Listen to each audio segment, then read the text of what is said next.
Right now, Iran is facing one of the most intense periods of unrest in decades. A wave of protests that has rapidly spread across nearly every corner of the country and turned into a defining moment in modern Iranian history. What began as a public outcry against a deepening economic crisis, with inflation soaring, prices of basic goods rising, and the national currency plummeting, has since evolved into a broader challenge to the country's political leadership and the very legitimacy of the ruling clerical establishment. The protests began in late December of 2025, but by early January 2026, they had swelled into nationwide demonstrations.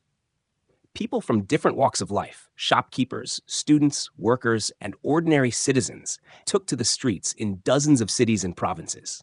The sheer scale of the unrest, spreading to cities like Tehran, Mashhad, and beyond, marked it as something far more significant than regional or localized protests. It became clear that the frustration in Iran was not limited to economics alone. It ran much deeper into issues of governance, rights, and public trust. As the demonstrations expanded, the Iranian government responded with increasingly severe measures. Security forces, including the Islamic Revolutionary Guard Corps and Basij militias, were deployed to suppress protesters, and reports from human rights groups described the use of live ammunition and lethal force against largely unarmed crowds.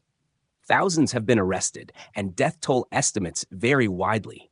But even conservative figures point to hundreds, and possibly thousands, killed in the clashes. As communication lines were cut and internet access was shut down across the country in an attempt to limit information flow, independent verification became nearly impossible, making the full human cost difficult to quantify. Despite the government's efforts to silence dissent, images and accounts from inside Iran have shown streets filled with protesters waving flags, chanting slogans, and defiantly demanding accountability and change. Many Iranians expressed frustration not only at economic hardship, but at a political system they say has failed to address the basic needs and aspirations of its people. This shared frustration united diverse groups, from urban youth and laborers to professionals, in a rare display of unified discontent.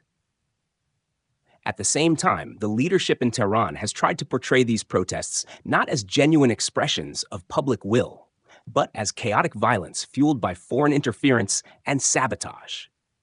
Supreme Leader Ayatollah Ali Khamenei, the country's highest authority, characterized protesters as agents provocateurs and labeled the unrest as influenced by external powers, including the United States.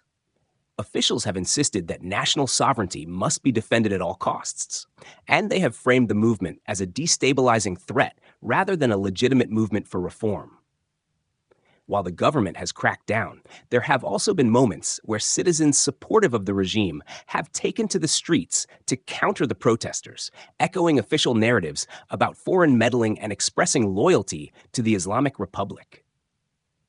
These counter-demonstrations, although not as numerous as the anti-government protests, reflect the intense polarization within Iranian society, a polarization that has been simmering under the surface for years. Amid these chaotic events, the United States has taken a highly visible stance. President Donald Trump, speaking publicly from Washington, has openly voiced support for the Iranian protesters and urged them to continue their fight for freedom, telling them that help is on the way and that the world is watching their struggle. His statements have been broadcast across social media platforms and international news outlets, despite Iran's internet blackouts. This U.S. posture has alarmed Tehran and intensified the stakes, transforming what might have remained a domestic crisis into a flashpoint on the global stage. Trump's support has not just been rhetorical. The U.S. administration has issued advisories urging American citizens in Iran to leave the country immediately, warning of the deteriorating security environment and the potential for further escalation. This kind of warning is rare and suggests that the U.S. government believes conditions on the ground could become dangerously unstable.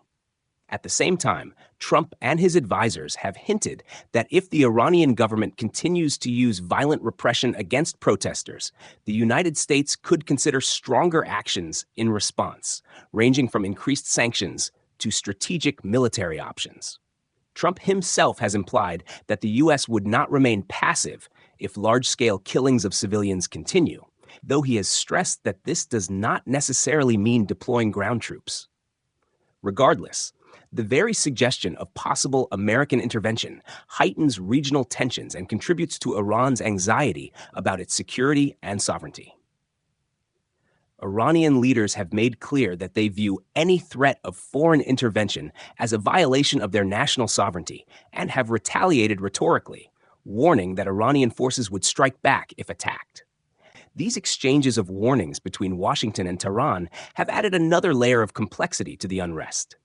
What began as protests over bread and basic needs now intersects with global geopolitics, making peaceful resolution more elusive. The widespread internet blackout imposed by Iranian authorities has played a significant role in the unfolding events. The near-total shutdown of internet and communication networks across most of the country has isolated millions of Iranians from the outside world and severely limited the flow of real-time information. This blackout appears designed to quell the spread of protest coordination and to prevent images and videos documenting state repression from reaching international audiences. This tactic has drawn widespread criticism from human rights organizations and foreign governments who argue that cutting off communications only deepens mistrust and inflames tensions. They warn that a communications blackout is often a precursor to more aggressive state actions against civilians.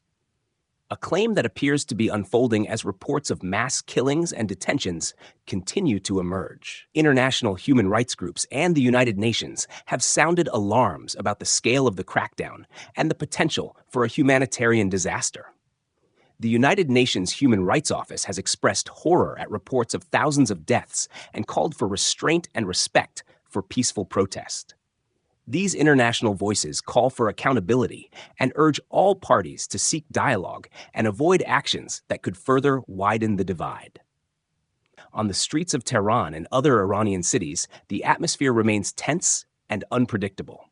Protesters continue to chant, march, and demand change, even in the face of extreme repression. Some analysts describe the movement as a moment of collective awakening, where ordinary Iranians are willing to risk everything to voice their grievances. Others caution that without a unified leadership or clear roadmap for change, the long-term prospects for meaningful reform remain uncertain. What's clear is that this is not just another isolated protest movement. This moment in Iran represents a crucible of deep economic frustration, political disillusionment, and international pressure. In many ways, it stands as a test of whether a government long resistant to internal change can adapt to the demands of its people, or whether the cost of dissent will continue to be paid in blood and suffering. And as Iran grapples with its internal crisis, the eyes of the world, from global leaders to everyday citizens, remain fixed on what happens next. The outcome of this unrest could reshape not only Iran's future, but also the broader geopolitical landscape in the Middle East and beyond.